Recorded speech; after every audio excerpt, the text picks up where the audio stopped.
আজকের এই ১ নং এবং ২ নং ওয়ার্ড যুবদলের কর্মী সমিতি দীর্ঘদিন পর আমরা আমাদের মাঝে আরো উপস্থিত আছেন জেলা যুবদলের অন্যতম সদস্য জনাব মোহাম্মদ এহসান সহ। দল যেভাবে কিভাবে সংগঠিত হয়, সুসংগঠিত হয়। আল্লাহ হাফেজ।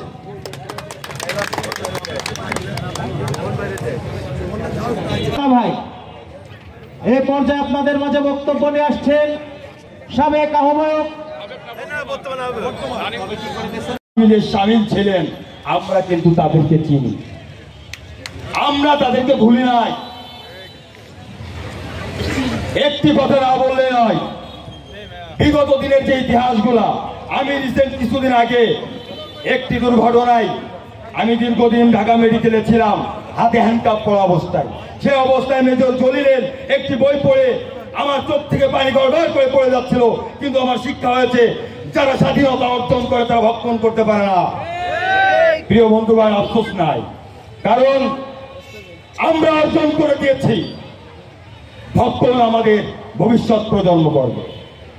কিন্তু যে সকল সহযোদ্ধারা, যে সকল সহযোদ্ধাদের জীবনের বিনিময়ে, আত্মত্যাগের বিনিময়ে লক্ষ লক্ষ মায়ের চোখের আর্তনাদ, চোখের পানি, হাজারো মায়ের বুক খালি করেছে এই মাফিয়া শৈরান আলীকে সরাতে। যেই আপনারা এই সংগঠনের দায়িত্ব পান, সবাই দায়িত্ব নিয়ে ঘরে বসে না থেকে আজকে আমরা যদি ঐক্যবদ্ধ থাকে, ইনশাল্লাহ আগামী নির্বাচনে দেশ নায়ক তারেক রহমানের নেতৃত্বে এই বাংলাদেশের জাতীয়তাবাদী সরকার প্রতিষ্ঠা হবে ইনশাল্লাহ। আমি আর বেশি কিছু বলবো না। পরিশেষে বলতে চাই, চলে যেতে হবে আমাদের, চলে যাব, তবু যতক্ষণে দেহে আছে প্রাণ, প্রাণপণে পৃথিবীর সরাবো জঞ্জাল। এ বিশ্বকে, এ আমার দৃঢ় অঙ্গীকার। পরিশেষে আমার দেহের রক্তে নতুন শিশুকে করে যাব আশীর্বাদ। সবাইকে ধন্যবাদ। দেশ আমাদের জাতীয়তাবাদী দল বিএনপি এবং যারা সংগ্রাম করেছিলেন তাদেরকে পাশে নিয়ে কিভাবে ১ নম্বর এবং ২ নম্বর ওয়ার্ডের কর্মী সংগ্রহ করা যায় এবং একনিষ্ঠ যারা নিবেদিত প্রাণ ছিল, এই ১৫ বছর নির্যাতন সহ্য করে দলের সঙ্গে আঁকড়ে ধরেছিল, তাদেরকে দিয়ে আপনারা কমিটি করবেন। আমি জেলা বিএনপির সভাপতি এবং সেক্রেটারি এবং আমার পৌরসভার মহাসিনের কাছে আমি আবেদন রাখবো, যাতে কোনোভাবে যাতে নির্যাতিতরা যাতে বঞ্চিত না হয়। এই পার করছে।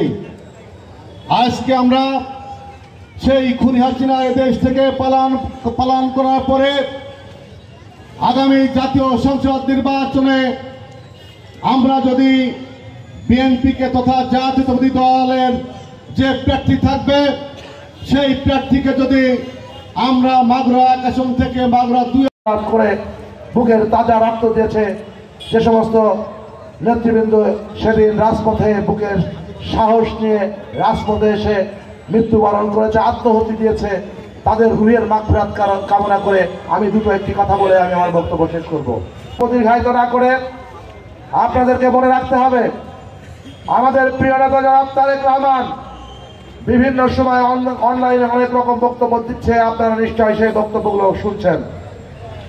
আমাদের দল হবে এমন একটি দল, আমাদের ৩১ দফা এমন একটি ৩১ দফা যেটা প্রিয় নেতা তারেক রহমান বারবার করে আমাদেরকে জানিয়ে দিচ্ছেন।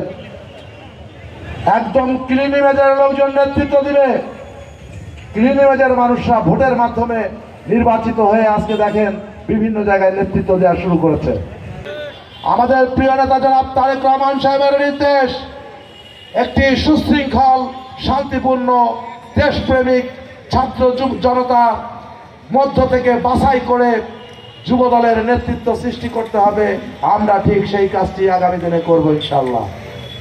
আপনারা সহযোগিতা করবেন। আমরা একটি সুন্দর যুব দল মাগুরাতে প্রতিষ্ঠিত করার জন্য আজকে বিভিন্ন ওয়ার্ডে, ইউনিয়নে আমরা প্রোগ্রাম করছি একটি সুশৃঙ্খল যুব দল তৈরি করার জন্য, এবং সেই কাজটিতে আপনারা সবাই সহযোগিতা করবেন।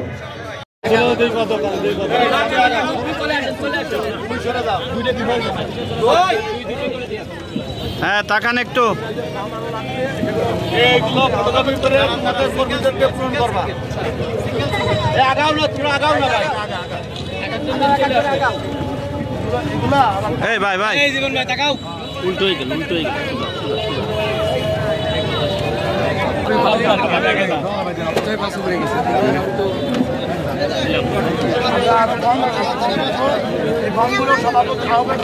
আমার খেলা দাঁড়ায় ভালো করে খেলা তো ধরো, ছবি তুলো।